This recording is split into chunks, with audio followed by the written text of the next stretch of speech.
So Shamaria, will you tell us how you came to be in Israel? Well, the journey began when, as an adult, married adult, I opened up my Torah. And when I did that, the fire began. Since then, my desire was to be here in the land. The Torah is emphasizing it over and over again. So with this in mind, I made my attempts to make my journey here, and I came 23 years ago, and as like a pilot trip to look around, visit the land, see what it looks like some of the spies did back in Moses' day. But I made a decision with my responsibilities to go back to America. And available funds came, and so here I am. I sold the motorcycle that I really liked and bought the ticket, the airplane ticket, came on my own with the intentions of self-sustainability. And I knew my options here after 20 years of desire and with just a heartfelt love, even though sometimes my situations didn't look like it around me. But I did say it regularly that I would be in Eretz Israel. And so here, Baruch Hashem, and Bezrat Hashem, I get to stay.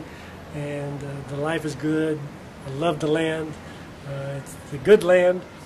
And what we have going on now since I've been here is with my intentions of leaving, not only just to get here, but to get here and to build here. Shamaria, you got dressed like this. You're one of only a few people. You've become a bit of a landmark in Israel, and especially in the old city here. Can you tell us a bit more about the dress that you're wearing? Well, prior to leaving America, part of my Torah studies was all about our Masorah. Coming out of Israel, coming out of Egypt is one of our highlights that we remember and think of every day. And with this involved, the tradition that we have, that we've never lost, but only few continue to remain keeping it, were people like from South Africa, and Timon, and these that all the way back in King Solomon's days, 3,300 years ago, these people have really not changed their dress codes or some of their habits as some of the other nations and civilizations.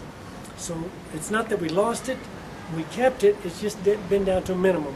And so with my perspective, coming from a very advanced technological area with Bill Gates as my backyard neighbor, so I push of the button and everything's delivered to my door, it was still, I wanted to get back to basics, not only of being kosher, but also being, well, my heart is to be righteous, but whether that ever comes about or not, that's another thing to say. But what I want to describe is organic living. And I put that as a broad view. Organic meaning all-encompassing, everything. Your surroundings, your family, your children, your neighbors, your house, your fields. It can extend as far as you need it to extend. But all-encompassing. There is a uniqueness about also this dress code, and that is how naturally healthy it is to wear, besides being, in some views, it looks very appropriate. In other views, it looks like I'm backwards, I'm reliving some old times. But it's very nutritious to wear, so I'm also thinking of my health. Here we are, going down towards the southern end of the Temple Mount of the big Herod's complex that we once stood by. So here we are, just peering through a little archway here. Shamaria, tell me about the fact that this menorah seems to be moving closer to the temple. Yes, this dedicated menorah of gold has been moving several meters closer and closer. And that also happened since my Aliyah, my move to Eretz Israel.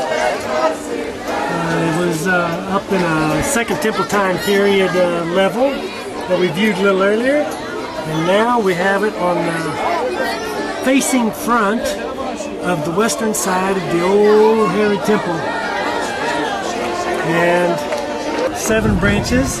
And oil would last for a normal 12-hour shift until it could be renewed and replenished. and this would happen twice a day on a regular basis, all year round, non-stop, every day. So this is what the whole Hanukkah story is about, meaning that the miracle of oil that we used, we only found a small amount, and that it supplied this menorah for 8 days until we were able to make up new, fresh, kosher olive oil. Okay, Shamaria, we're getting closer to the wall now here, and we've got some excavations going on down here. Can you tell me what you know about this whole area now? Well, what we have visual is the people standing on a nice, well-paved, cleaned area.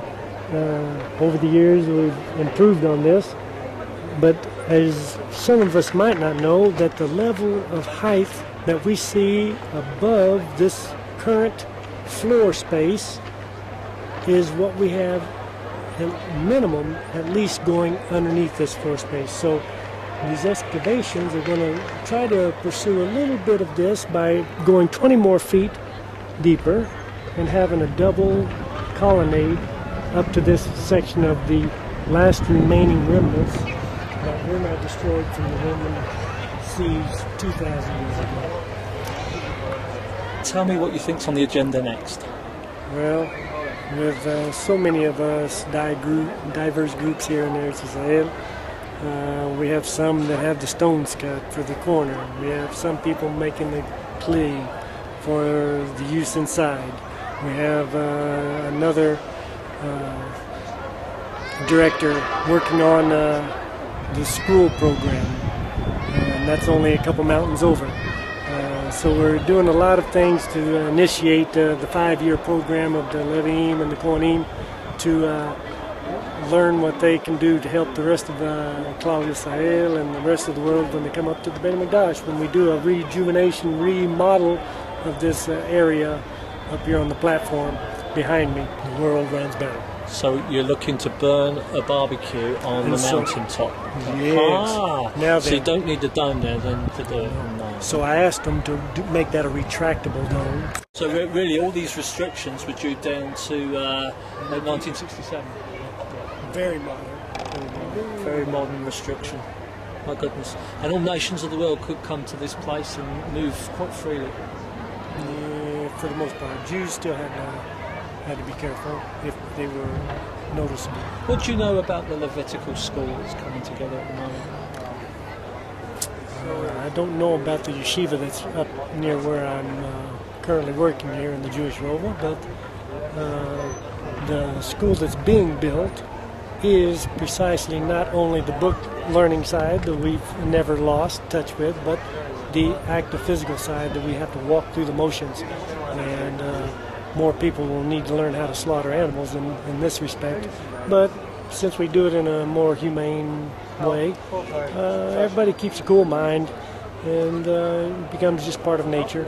Not it's not an act of violence, but it's more of a very ceremonial, kind of a reserved way of doing things. I did hear a rabbi quote that they wouldn't carry out sacrifices again. Would this be a statement just to appease those people that don't want to see sacrifices? I think so, because McDonald's can slaughter 100 million animals a day, and nobody says a word. If we want to sacrifice one, which we're required to do just one, it seems like it's an oddity. We are in the near future. I'm looking for us to get started on the last and remaining temple that's going to be reconstructed up here behind us, where the Golden Dome currently rests. After that, build my own home, plant a garden, be married, produce children, and see the grandchildren, great-grandchildren. This is the life I'm looking forward to. Shamaria, thanks for your walk and your time tonight. It's been a revelation, and I hope to talk with you more. Thank you. Good evening. Shalom.